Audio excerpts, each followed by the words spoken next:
আসসালামু আলাইকুম গাইস, আশা করি সবাই ভালো আছেন। আমিও খুব ভালো আছি আলহামদুলিল্লাহ। সো অনেকেই আমার কাছে জিজ্ঞাসা করেন যে ভাই অনেক দিন যাবত ওয়ার্কআউট করছি, ভালো কোনো রেজাল্ট পাচ্ছি না। সো তাদের উদ্দেশ্যে আমি জাস্ট তিনটা কথা বলবো।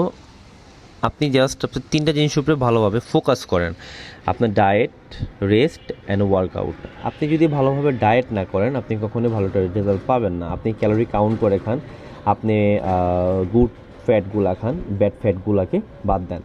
সো মানুষের শরীরে ফ্যাটও দরকার আছে, অনেকে আছে ফ্যাট একদমই খাওয়া বন্ধ করে দেয়, এটা আসলে একটা মিস্টেক। সো ফ্যাট খাবেন অবশ্যই, বাট গুড ফ্যাটগুলা বুঝে শুনে খাবেন। আর সেকেন্ড কথা হচ্ছে আপনি কত ক্যালোরি খাবেন, এটা অবশ্যই আমার একটা ভিডিও দেওয়া আছে, আপনি ক্যালোরি কাউন্টের ভিডিও। সো ওই ভিডিওটা দেখে ইনশাল্লাহ একটু বুঝে নেবেন।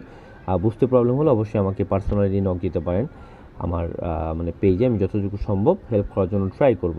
সেকেন্ড হচ্ছে আপনি যখন মানসিক ডিপ্রেশনে থাকবেন, সো ওই ক্ষেত্রে আপনার বডি গ্রোথ হওয়া বন্ধ হয়ে যেতে পারে। সো চিন্তা ফ্রি বা মানসিক ডিপ্রেশন ফ্রি ব্যায়াম করুন। সো আশা করি ভালো একটা রেজাল্ট পাবেন। অ্যান্ড তৃতীয়ত হচ্ছে আপনার ভালো ওয়ার্কআউটের কোনো টাইম নেই, আপনি যখন টাইম পাবেন ইনশাল্লাহ আপনি তখনই ওয়ার্কআউট করলে ভালোটা রেজাল্ট পাবেন। কিন্তু আপনাকে বুঝে শুনে ওয়ার্কআউট করতে হবে, ইনজুরি হওয়া যাবে না, প্রয়োজনীয় তুলনায় বেশি ওয়েট নেওয়া যাবে না, দরকার পড়লে কারো সাপোর্টে ব্যায়াম করুন। সো ধন্যবাদ, ভালো থাকবেন।